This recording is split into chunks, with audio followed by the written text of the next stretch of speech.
All right, brother, let's bang it out. Welcome back to Heard Tell. Okay, the national news media paid attention to Joe Biden going down to Atlanta and talking to Morehouse College. There's a lot of national narratives involved in that, but that's not what we do. We're going to go to the source. Editor-in-chief of the Atlanta Voice, a Black-owned Black newspaper for over 60 years in the community down there. Donnell Suggs, our good friend. How are you, sir? Good morning, brother. How are you? I'm thrilled to have you for a second. I understand the optics here, but before we get into details, you know this campus, Morehouse. You go to the ball games. I've seen you on social media. This is the community you cover. For people that aren't familiar, this is a small college, really. There's like 2,200 in the student body, something like that. Yes, it has an immense outsized influence, not only in that community, worldwide. It's a men's college. Just tell people not just what this college is, but Morehouse has a lot of, what word do you want to use? Symbolic, spiritual meaning? What would you call it? You can use them all. Universally respected, symbolic. It's definitely spiritual. It is the educational hub for Atlanta. I mean, no disrespect to Georgia Tech and the Georgia States and the Emory universities, but in our communities that we cover, if you got a Morehouse man in your family, and most have one, a grandson or grandfather, one end of the spectrum or the other, Morehouse means a lot to a lot of people. Even if you didn't go, your grandmother might have worked there and in the cafeteria, your grandfather might have worked there or something. There's very few people I've met in the last 18 years I've been in Atlanta that don't have some sort of connection to Morehouse College. Yeah, and this makes sense on a lot of level. President Obama spoke there in 2013. Then Vice President Biden, of course, was his vice president. If I'm advising the Biden campaign, this is exactly what I would be telling him to do. The Friday previous to this, he was at the African American Museum in D.C. This is a concerted effort. He's shoring up his support in the black base. He does not get elected in 2020 without South Carolina, Jim Clyburn, places like Atlanta, where you flipped a couple Senate seats to the Democratic side at all. This all makes great political sense. Did it work? Is this making an effect, do you think? I mean, it can't hurt. It can't hurt. I mean, you show up your base. You make sure you get those things checked off. And his speech at Morehouse felt more like a campaign speech than a speech to these young graduates, which is to be expected, because why else would he accept this opportunity on this year? Because he could have done it last year or the year before last or the year after he got elected. So you did what you had to do. Come here, show yourself, be around, and then ultimately talk about what you want for this country and what you've done and accomplished, which again has nothing to do with these young men that are sitting there looking up at you. And then ultimately campaign a little bit. I spent all Saturday with him, and that's all they did was drop into different parts of Atlanta and campaign. So I don't believe it hurt. Donnell Suggs joining us. You talked about it. You covered the campaign on Saturday. That's what it was. There was a campaign event with Arthur Blank and others. You had a great little tidbit on social media, though. Take us behind the scenes, because there's the press pool that we see in the Brady briefing room, that kind of stuff. We know the talking heads on the networks because that's a premier spot for those folks to get to cover the White House, and you see that person for usually 2 or 3 years on end. That's a post. But that's not just who covers the president, because they pick up local press pool when they go to these events. Because again, it's campaign. They want you to go back to your outlet and campaign. Take people behind the scenes of that dynamic, though, because that's really important to how people get news on things like that, like what you just said, how they go around the city, how they bring in local press. Just take people behind the scenes for a minute. Yes, well, the DC has a press pool. They have a White House press pool. You name any of your major papers and major websites. And then when they come into a place like Atlanta, they'll try to get some of our local journalists to ride with them. And in this particular case, it was myself representing the Atlanta Voice and Patricia Murphy representing the AJC, and then a bunch of other TV guys. You know, if you don't know Atlanta, Fox 5 Atlanta's been here forever. WSB TV's been here forever. So they were with us too. And what we do is we get in the caravan, and you kind of separated. The White House press pool is always riding with them. So they already have their first couple cars for them, and then they'll throw us in there too. And you ride around with the president, and traffic gets stopped, and you're going 90. It feels like 100 miles an hour, down 75 and up 85, and you're going back and forth to different events to cover the president. But you do need a local feel for that, and I respect that they ask us to do that, because like I said during my tweet, a lot of the folks that are coming from DC, they're just covering him all the time, and they might not even ever even been to Atlanta before, other than a quick campaign stop. So it's good to have a local flavor. Yeah, and you can tell them that there's no way you drive down the interstates that fast in Atlanta, ever. I know that from experience. Ever. Donnell Suggs joining us. Isaiah Singleton covered this for The Voice. He wrote it up. We're going to link to the whole piece. He's one of those young guys. You're a little bit older than him. You're a mentor to him. when he covers something like this, you're talking about and I'm going to talk about one of the things he brought up with some of his fixtures where you had the alumni up front and then the protesting students in the back and the dichotomy of that. He's a younger guy. When you're just sitting and talking to your staff and these younger guys and they're covering an event like this, what's their perspective? Because I got to figure that even though you're probably aligned on a lot of things, they just see things a little different just because of the age, the generation gap. They're newer to the business. Talk about that part and how somebody like Isaiah covering this gives you a perspective on it. Well, you got to think about it for a minute. Isaiah graduated from college, I think, 6 years ago. So he was sitting at a commencement. He's closer to a peer than a covering of this thing in a lot of ways. In a lot of ways, he's only, I got to get it right, I think 26. So he was just there, 27. He was just in college thinking about his first job in Habersham County that I got him from. So he's young. So his perspective is definitely different than mine at being at 46 and having covered the president 50 times already. I'm more or less like black and white, get the speech. If you see anything crazy happen, get that. And he's more or less like, okay, I'll get the speech, but I also want to get that woman that professor, staff member that stood up and had her fist up in the air the whole entire time the president was speaking. That was a member of the faculty at Morehouse. And that was a cool moment. Or something like just saying that there was protests outside, but they were nonviolent. He wanted to stress that. He didn't want to put that there were protests outside and make you think what happened. He wanted to make sure they were nonviolent. So he approached it as someone who's only covered the president twice, being very careful to make sure he showed both sides. Whereas me, having covered the president a ton, I want to get the speech and try to get ahead and get out of there. So I'm glad I sent him because he has a totally different perspective than me. Yeah, we saw it earlier last week because commencements are staggered over about a 3-week period in America. It just depends. The Duke thing got some coverage, but I know people that were there. They're like, yeah, it's like 30 people out of 6,600. Isaiah pointed that out. He's like, look, there's a couple of protests, but they were mostly silent protests, like just standing or turning your back, the fist in the air picture. Those are non-disruptive, but they still get their point. I thought he made a point to make sure to point that out, that this was non-disruptive. I think that kind of contrast is important because we saw what happened with Duke where they're like, oh, these people all walk down. Like, no, it's 30 people, but it's Jerry Seinfeld, so it gets blown up. Right. This is kind of the local coverage stuff that I appreciated, and I appreciated that point of view. I think that's what's necessary to have local media involved. I know it's a pain in the butt sometimes. I just tweeted a couple of minutes before we jumped on about how CNN had a rapper on, and I love Cameron. I'm from New York. It's fine. But they had a rapper on talking about Sean Diddy Combs' video that just got released, and the guy didn't have any quote unquote media training, and people are complaining that CNN had someone on with no media training. And I say, well, there's local media that they can have on that has media training that we can clearly talk about this without being embarrassed. Local media is very important to have at these events. I don't care if it's the president or we're talking about a rapper and an unfortunate incident of violence. Either or, I think local media is extremely important to have on. That way we can tell the stories from our perspectives to our readership, be it black or white. It's still I'm on Morehouse's campus at least 2 or 3 times a month, so that wasn't foreign territory for me. Whereas some of the press pool folks have to be led like a school, like a camp at a school trip, and it's not their fault. They just don't know, Yeah, Donnell Suggs, editor-in-chief of the Atlanta Voice. I thought the dichotomy Isaiah brought up was the Morehouse men. You talked about it. They were easy to see in the photos, man. They got the blazers on. They got the emblems. They got the hats. They got the regalia. They got their chants.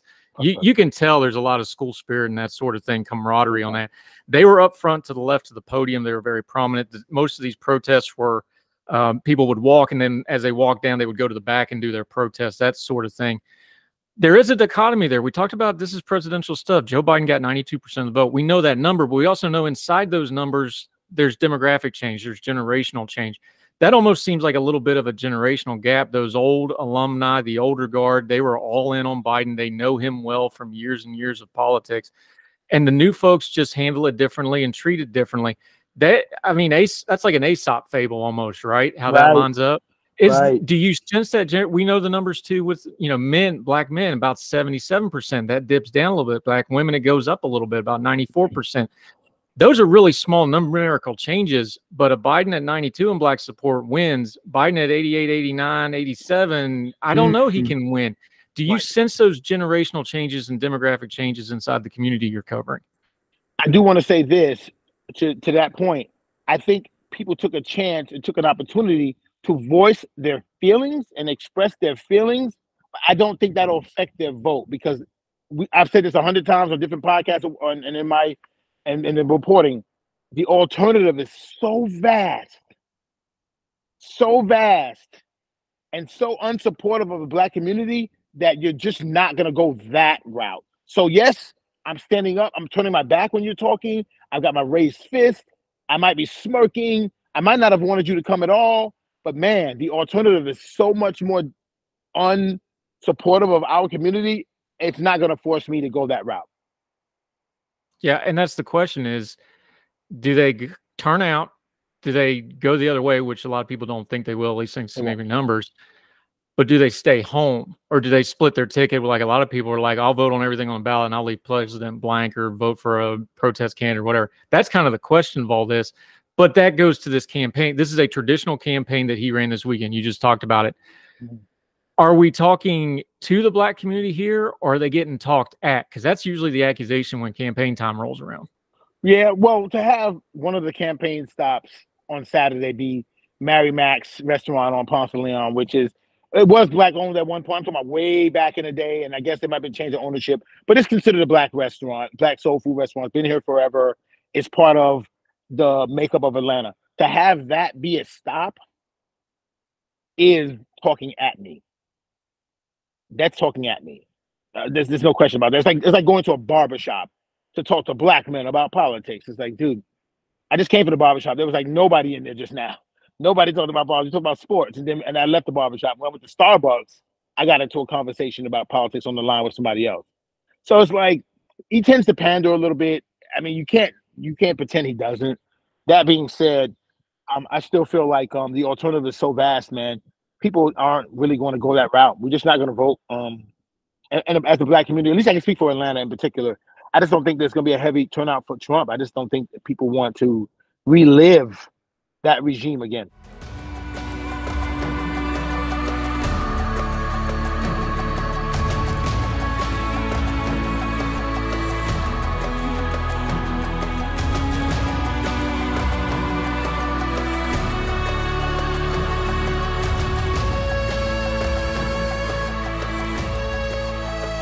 Yeah, I wonder about the overall turnout altogether. Donnell Suggs, great point. One of the reasons I talked to you about Atlanta stuff, and I spent a lot of time in Atlanta over the fall and winter, it really does have a microcosm effect of a lot of what's going on. We talked about the flip seats.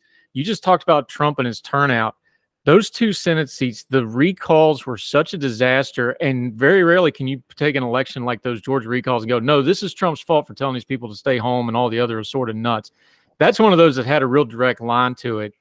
Going into 2024, is there still hangover from that? Because Georgia seems like, especially the Atlanta part of Georgia, we know the Marjorie Taylor Greene mess out in the yonder lands. Yes.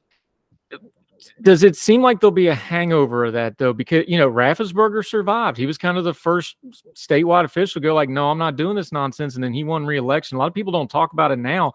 That was a big thing. Even the governor kind of had to back off away for a while. How much hangover from that do you think is going to carry over for the Trump folks? Because there does seem to be something going on in Atlanta and Georgia with it. You can't have a presidential election without us anyway. So we're playing a major part in a big way. We're no longer a battleground state. I think we're just like the it girl right now. It's like, you got to win Georgia if you're going to do this. The carryover is gonna carry over. It's gonna be it's gonna count. It's gonna matter. But I just feel like you know, even with Marjorie Taylor Greene and her antics and what have you, the folks in North Georgia, they will turn out. They will turn out, and the amount of votes Trump got in Georgia, he will get. I think those voters are still out and about. I just don't see him getting a lot of the new voters that are coming up. I'll give you an example. My stepdaughter's 19. This is her first presidential election. Her generation looks at voting for Trump almost as like, oh my God, what are you doing? Like, that's crazy. And it's like, there's a lot of younger people like that are new to the numbers, that are new to voting. And I think you got to pick up newer voters, and I can't imagine Trump picking up newer voters in Georgia. Yeah, it's a good point. Donnell Suggs. You were talking about Morehouse for this, but you were over at Spelman. This is kind of the mirror image in a lot of ways. This is the women's college, right? I'm not going to accuse you of bigfooting and getting the Angela Bassett beat on purpose for nefarious. You totally should. But talk about that dichotomy a little bit, because we talked about these Morehouse men, and Senator Warnock's one of them. You know, these are powerful guys. Talk about over at Spelman. They didn't get any media coverage because they didn't have the president. Right. But talk about that dichotomy, because you know both of these schools well. Are they two sides of the same coin to the community as far as the future goes, do you think? And just kind of to Totally. put those together for us. Oh, totally. Oh, totally. When I mention Morehouse, I should usually mention Spelman. We just weren't because the president was at one and we're not at the other. It's the same coin. It's just different sides. A Spelman woman, a Morehouse man is expected to go out and add to the community. So those schools are mirror images. That said, the commencements were not. I think Ms. Bassett did a wonderful job. I don't think we had to worry about protests. There were a couple of students I saw with those scarves. They had them kind of in their, in their gowns. Very few. There's a couple of flags not being waved, but kind of over their shoulders. A couple African flags. I saw Ghana for sure. I saw Haiti. So I saw that. And again, I'm counting 5, 6, 7 people. And even those quiet protests were. I mean, there were so many graduates you could barely see them. If I didn't see them protest in, I wouldn't even been able to see it. So totally different animal as far as how everything turned out. Yeah, I wanted to ask you too. These are smaller colleges. These are historically Black colleges. I know the president, he talked about investment in historically Black colleges, and these are two of the real prominent ones down there. But they kept these schools small on purpose. This is purposeful education. They're talking about keeping them small, pipeline directly back into the community. You can come from wherever, but we expect you to go back in the community when you leave here. Right.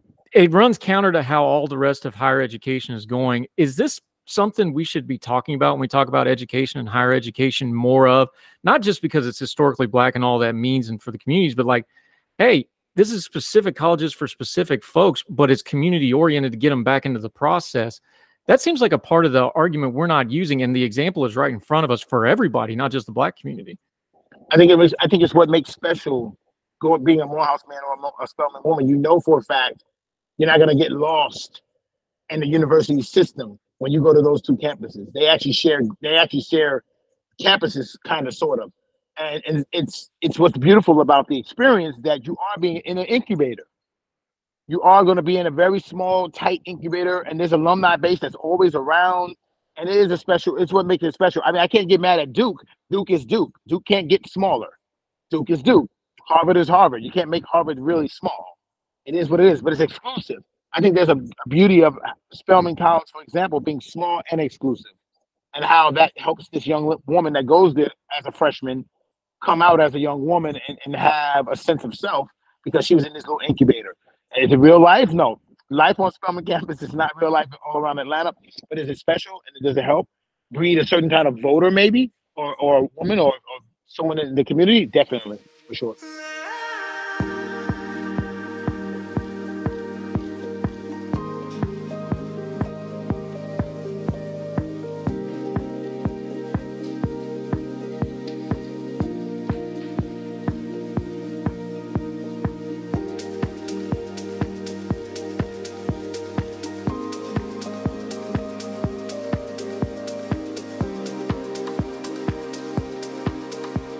Yeah, Donnell Suggs joining us, Atlanta Voice.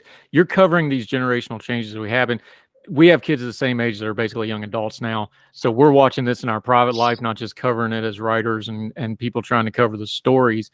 When you've got something like the Atlanta Voice, how do you balance that of like, okay, this is the way things are, but I see this train coming, even though it's not quite here yet. When you start covering this stuff, like these graduates coming up, like the younger and younger voter, Georgia's got 2 of the younger senators in the U.S. Senate right now, even though they're both very, very. I think Ossoff is the youngest, if I remember right. You've got this generational change coming. How do you cover something that's not quite happening, but happening enough that you want to make sure you're mentioning as an editor? Because I think that's an important thing we miss in the news, where we get just so reactionary and it's like, oh, well, why did this happen? It's like, no, we need to leave some breadcrumbs for the folks, right? Right. And I think that's really what's awesome about being at a smaller institution like the Atlanta Voice and having segregated, let's call it segregated, but I cover Atlanta. We cover Atlanta.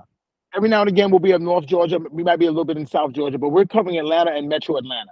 So I'll be first one to admit I'm biased. If Atlanta's not involved, then I don't necessarily need to. And I've been called pro-Atlanta in the past, or someone that doesn't really want to chase down a lot of national stories, but I'm thinking we have enough national news here.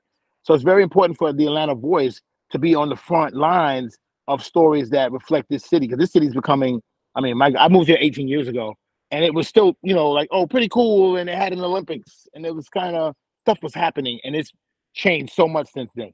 So it's cool to be able to be on the front and cover it, but also cover it from a Black perspective. So we have to be very careful. Careful is how I would tell you how we're covering it. Be very careful to cover the Black stories, but don't make sure that you don't miss important news. That I'm glad you put it that way, because I work with a local outlet from where I'm from, West Virginia. One of the reasons I went back to doing that is you have a wide perspective, but when something big happens, like we had a tornado hit in a community that you can't find on Google unless you go looking for it, real small community, but it's the community where the church I grew up in's at. So I know those. So like my editor, people's like, oh, it hit these 6 houses. My editor's already at those houses because he already knows them. He's talking to them.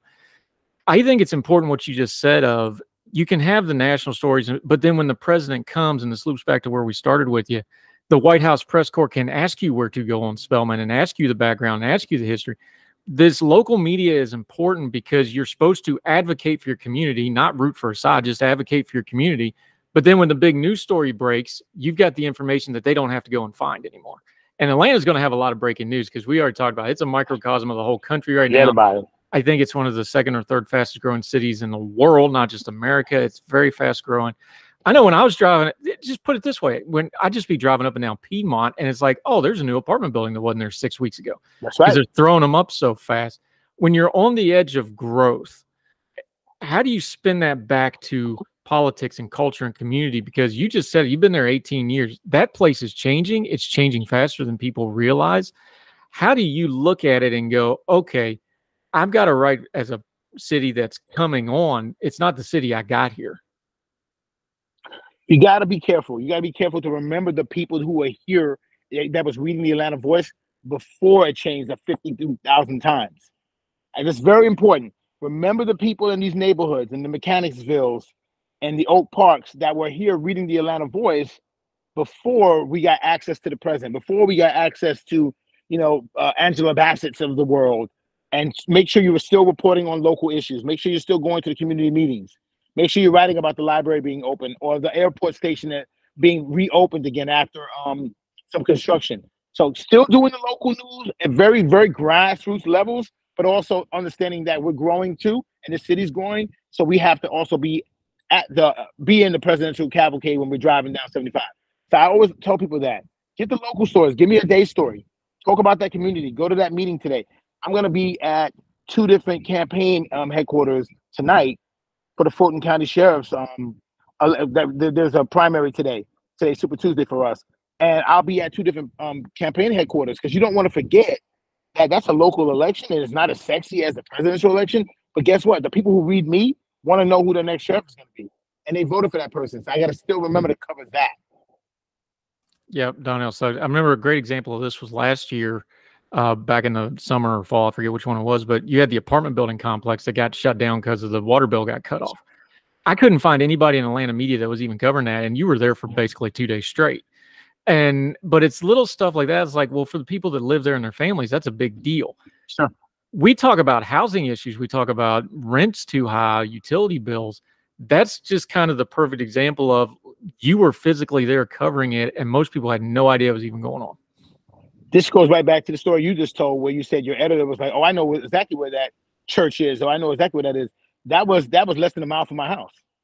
I knew exactly where it was when I saw it. When I heard the name, I was like, When they said the address, I'm like, I got to go. And I got my car, and I went over there, and I parked my car, and I was out there. And I stayed out there until they got it squared away the next couple of days. Local news matters. You got to be able to be there on the ground. I know it wasn't a sexy story. That's why you didn't get all the major networks, because it doesn't involve Trump or Biden or anyone else that's got millions of dollars. It's just balancing local news and international news and national news. It's a hard thing, but I'm enjoying us doing it.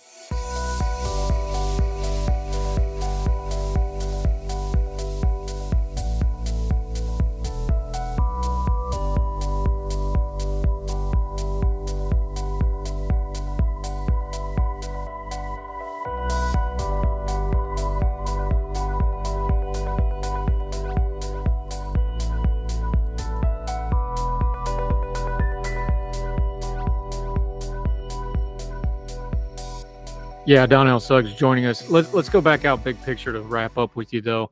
Obviously, it's going to be a loud election. Georgia's going to be the epicenter of it. Sure. We talked about Marjorie Taylor Greene. I don't want to waste time on her because I think she's a clown, but that's going to bring attention to Georgia. But then you got the Atlanta. The dichotomy of Atlanta and the rest of Georgia is a thing, but it's a thing that's got national implications now in an election year. Where do you think this thing's going? I don't want an election prediction here, but just the way it's going is I think this is going to be the battleground, kind of conflating. You have the growing progressive urban, like that story writes itself, right? And it's not going to go away. It's just in an election year, it gets heightened up, right? I mean, that's what it is. It's just going to get turned up a notch because the closer we get to November 5th, the more sexy the words Trump and Biden get, make your stories kind of trend online or what have you. I think we're just going to stay the course. And of course, they're going to get more hotter. A lot of those stories are going to get a lot hotter because it's just getting closer to president to election day. Not changing anything we're doing.